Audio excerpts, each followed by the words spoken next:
Kok bisa ada sebuah pesawat yang terbang di luar kendali pilot selama 28 menit sehingga keluar dari jalur seharusnya? Hal ini cuma gara-gara pilot dan co-pilot tertidur. Wah. Sungguh hal ini menjadi perbincangan hangat ya di masyarakat. Tentu saja ini adalah hal yang bagi kita mungkin sangat riskan, resiko tinggi, dan untung saja dari insiden ini tidak terjadi korban atau suatu kecelakaan. Tapi tetap saja kelalaian seperti ini menjadi perhatian besar bagi publik. Jadi teman-teman, beberapa hari terakhir berita ini sangat viral banget karena ada sebuah maskapai di Indonesia yang memiliki sebuah insiden pilot dan co-pilotnya tertidur. Jadi ketika pesawat ini terbang, memang awalnya dari pilot udah izin karena ingin istirahat. Waktu itu mungkin kelelahan ya. Dan co-pilot mengokekan, akhirnya pilotnya istirahat.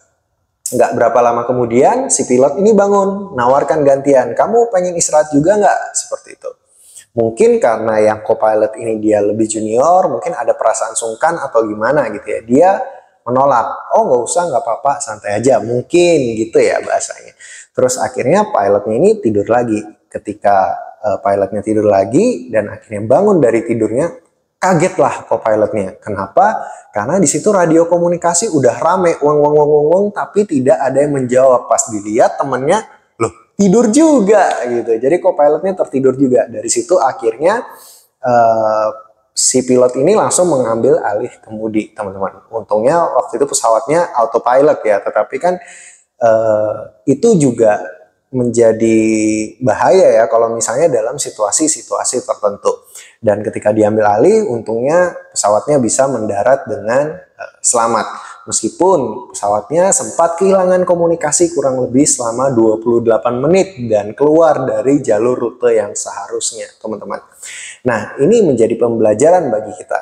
Kok bisa ya ada pilot dan co-pilot yang akhirnya lalai di dalam tugasnya.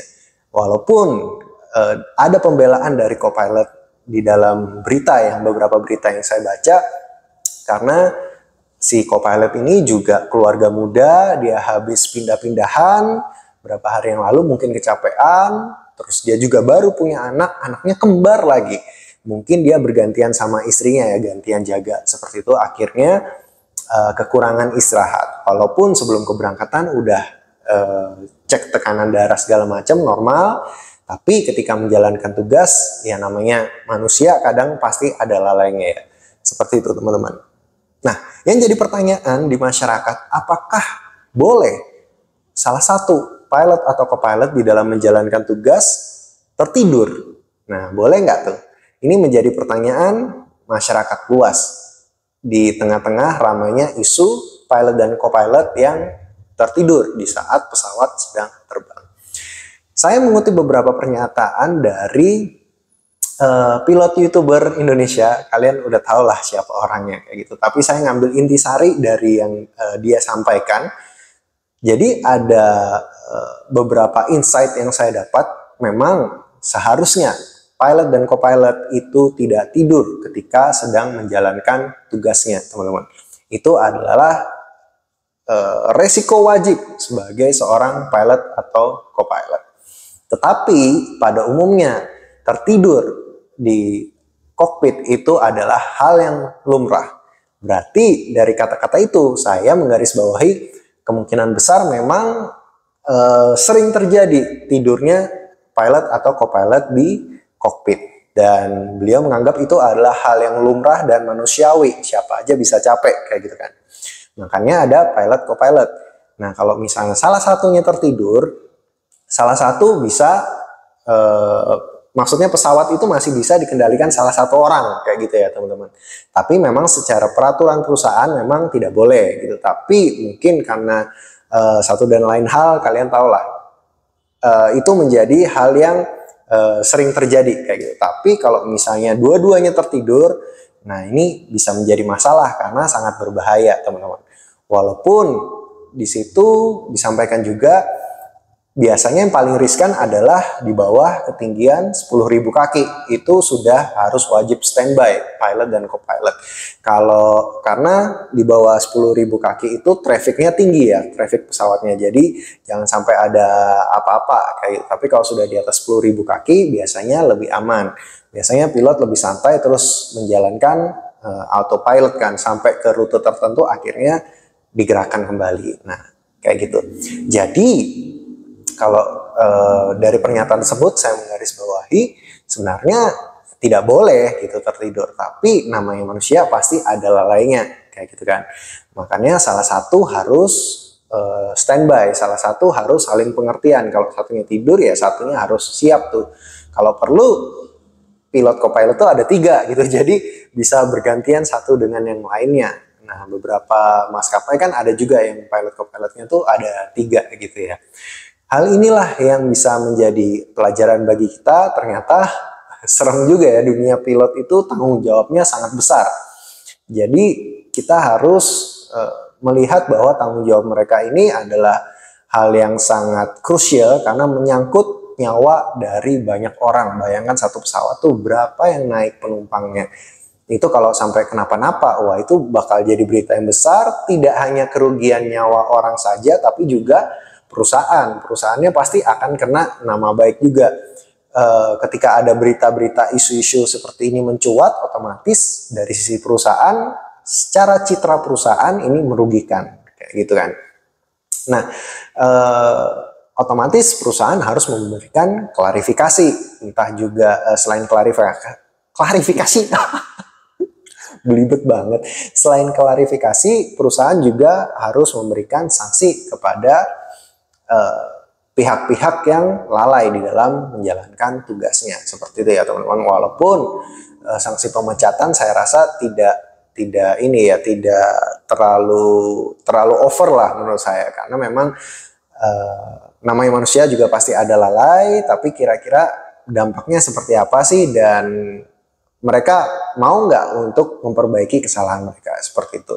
Kalau dari sisi personal, seringkali nih kita sungkan padahal kita capek kayak gitu. Misalnya kita sebagai sisi co-pilot nih, tidak hanya di dalam dunia penerbangan tapi juga di dalam dunia pekerjaan. Seringkali kita ada rasa sungkan, mungkin ada rasa nggak enakan gitu. Kita merasa wah kita bisa ini.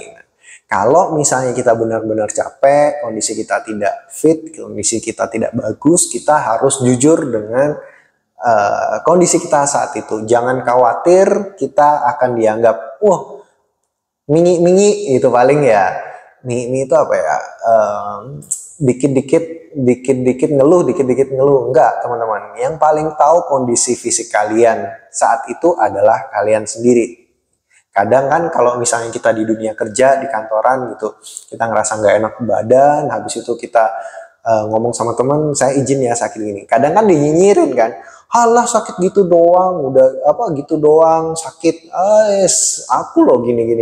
Nah, kita nggak perlu khawatir apa kata orang kayak gitu. Yang penting yang tahu diri kita sendiri adalah kita, teman-teman. Walaupun kadang kita juga harus memacu diri untuk enggak nih, aku bisa nih break the limit kayak gitu. Tapi budaya sungkan itu kita tetap harus hilangkan di dalam dunia pekerjaan. Kalau kita capek, bilang capek. Kalau kita lelah, kita lelah. Kalau kita lagi sibuk, kita bilang kita sibuk kayak gitu. Jadi jangan sampai kita mengorbankan diri sendiri. Akhirnya ya seperti kasusnya pilot co-pilot ini, mungkin karena yang satunya juga sungkan mau menerima tawaran kayak gitu, akhirnya dia coba sendiri. Tapi kita harus apresiasi, maksudnya kita harus apresiasi beliau sudah bekerja luar biasa. Habis itu beliau juga disampaikan di berita juga secara ujian juga sangat memuaskan. Beliau adalah orang yang kompeten di bidangnya, tapi mungkin saat itu ini ya sedang ujian kehidupan ya, fase kehidupan yang baru, mungkin beliau lelah juga, dan kita congrats juga untuk anak kembarnya, dan semoga ini bisa menjadi pelajaran juga untuk beliau untuk bisa jadi lebih baik ke depannya teman-teman. Dan jangan khawatir, kalian jangan sampai gara-gara satu kejadian terus kalian menjudge perusahaan maskapai ini, wah ini jelek, wah ini standarnya tidak bagus. Jangan kayak gitu juga teman-teman, karena setiap orang bisa lalai. Tetapi kan kalau lalai hanya di kasus-kasus tertentu, bukan berarti langsung itu menjadi gambaran seluruhnya bahwa maskapai tersebut tidak baik, maskapai tersebut jelek, kayak gitu ya teman-teman.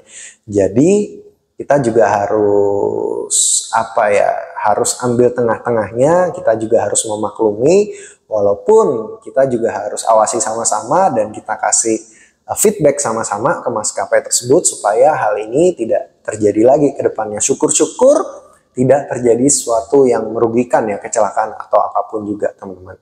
Dan semoga hal seperti ini tidak terjadi lagi ke depannya, dan harus ada cara nih gimana penanggulangannya dari maskapai supaya tidak terjadi hal-hal seperti ini lagi. Kayak misalnya tadi pilotnya misalnya ada 3, jadi biar kalau 2 orang tuh kadang ini ya, kadang krik-krik gitu ya. Atau ada teknologi-teknologi tertentu gimana, misalnya kalau tertidur itu kan denyut nadinya mulai pelan kayak gitu. Ada teknologi-teknologi yang mungkin bisa membangunkan orang kalau mulai tertidur ya, kita nggak tahu juga ke depannya bagaimana. Tapi semoga ini bisa menjadi perbaikan di masa yang akan datang. Dan kita sebagai masyarakat ya kita harus bijak juga di dalam berkomentar, tidak perlu yang terlalu takut atau gimana. Tapi kita juga harus mengawasi sama-sama dan memberikan feedback kepada maskapai tersebut. Dan supaya maskapai di Indonesia semuanya semakin baik ke depannya. Oke deh, mungkin gitu dulu ya ngobrol-ngobrol kita kali ini. Saya Joshua Hovian. Kalau misalnya kalian punya komentar atau feedback, silahkan tuliskan di kolom komentar di bawah. Stay healthy and cut.